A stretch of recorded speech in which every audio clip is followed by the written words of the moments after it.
Hello बच्चों, जय हिंद। आप सभी का स्वागत है द प्लेटफॉर्म एकेडमी में। जैसा कि आपने थंबनेल देखा है कि कैसे अच्छे नंबर लाना है बोर्ड के एग्जाम में और कम दिन में कैसे अच्छे से पढ़ाई कर लेना है, ठीक है ना। एकदम ध्यान से सुनिएगा हमारी बात को। ना संघर्ष ना तकलीफ तो खाक मजा है जीने में। बड़े बड़े तूफान थम जाते हैं जब आग लगी हो सीने में, और आंखों में अरमान लिए जब मंजिल को अपना मान लिए, तो अब मुश्किल के आसान क्या जब ठान लिए तो ठान लिए। बहुत ही कम दिन है, ठान लीजिए और दबा के पढ़िए एकदम, है ना। बेहतरीन तरीके से पढ़िए और छोड़िए मत कोई भी टॉपिक। जिस टॉपिक को छोड़ रहे हो क्या पता वही आ जाए, तो है कि नहीं। तो इसलिए सारे टॉपिक को पढ़ जाओ। और देखो, पेपर में जब लिखना है ना, बहुत ही सुंदर ढंग से लिखना है। और जो आपको लगता है कि ये लाइन तो बहुत ही बेहतरीन है, तो उस लाइन को अंडरलाइन कर दीजिए, है ना। अंडरलाइन ऐसे खींच दीजिए ब्लैक पेन से, ठीक है। काटिएगा मत भैया, अंडरलाइन कह रहे हैं। जैसे लिखा हुआ है कुछ तो इसके नीचे ऐसे अंडरलाइन कर देना है, ठीक है। तो इससे क्या होता है, एग्जामिनर प्रभावित होता है, उस चीज को पढ़ेगा। देखिए, एग्जामिनर को पढ़ने का बहुत टाइम नहीं होता है, ठीक है। तो क्या करता है कि जो अंडरलाइन खींचा रहता है ना, अच्छे जो पॉइंट्स लिखे रहते हैं, तो उस पे वो ध्यान चला जाता है और उसके बाद उसको पढ़ लेता है, समझता है कि हाँ लड़का बहुत अच्छा है, ठीक है। और राइटिंग खूब बढ़िया से बना बना के लिखेगा। दूसरी चीज कि क्वेश्चन कोई छोड़ना नहीं है, चाहे आए या चाहे ना आए, ठीक है। क्वेश्चन सारा का सारा क्वेश्चन कर दीजिएगा। अच्छा देखिए, एक चीज समझिए, ये बताइए कि अगर आप मान लीजिए कि क्वेश्चन नहीं आ रहा है और उसको छोड़ देते हो तो नंबर तो बिल्कुल नहीं मिलने वाला है।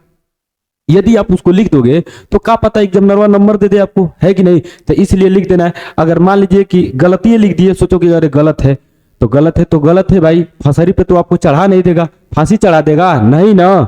तो फिर लिख कर आना है, ठीक है। आए आपके घर तो आएगा नहीं कहने के लिए कि भैया तू काहे लिए गलत लिखा, कुछ नहीं। उसको काटना है तो काट देगा, नंबर देना रहेगा तो देगा। तो इसलिए आप सारा का सारा क्वेश्चन कीजिएगा, ठीक है।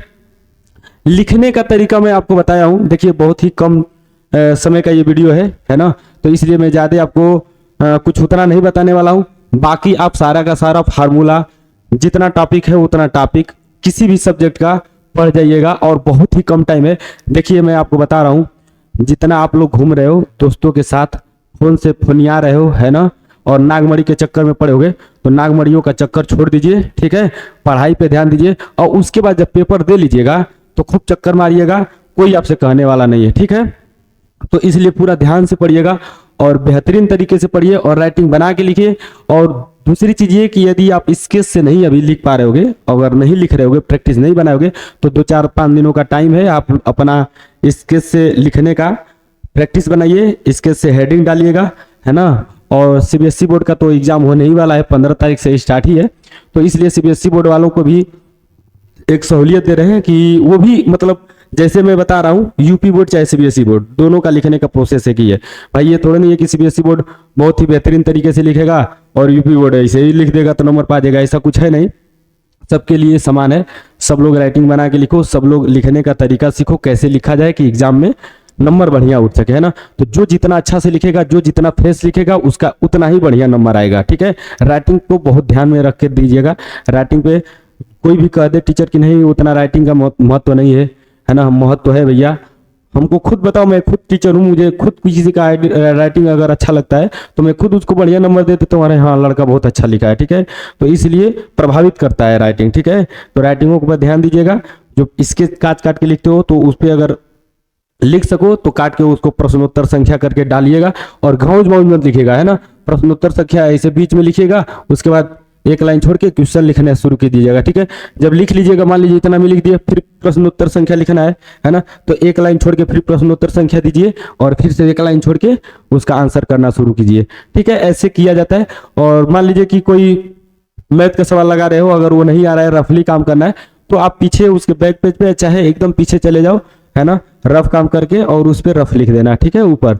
और रफ काम करके उधर से आकर इधर जहाँ पे लिखना है उसको फ्रेश तरीके से लिख दो। बहुत ही कम टाइम होता है, यदि आप प्रैक्टिस करते हो तो ये कम टाइमों में भी आप अच्छे मार्क्स पा सकते हो, ठीक है।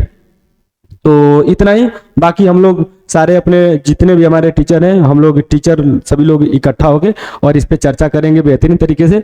तब तक के लिए आप लोगों को इतना डोज अच्छा है, ठीक है। और करत करत अभ्यास से जड़मत होत सुजान, रसरी आवत जात से सिल पर पड़त निशान। तो रसरी की जात जब सिल को काट देती है, यानी कि पत्थर को काट देती है, किससे? प्रयास से। बार बार आज आती जाती है तो काट देती है। वैसे ही अगर आप बार बार प्रयास करते हो तो कोई भी चीज मतलब मुश्किल नहीं होता है, एकदम आसान हो जाता है। ठीक है, तो चलिए फिर से हम नेक्स्ट वीडियो में मिलते हैं, तब तक के लिए जय हिंद, धन्यवाद। जो हम बातें बोले हैं इस पर विशेष ध्यान दीजिएगा, ठीक है ना। ओके, जय हिंद।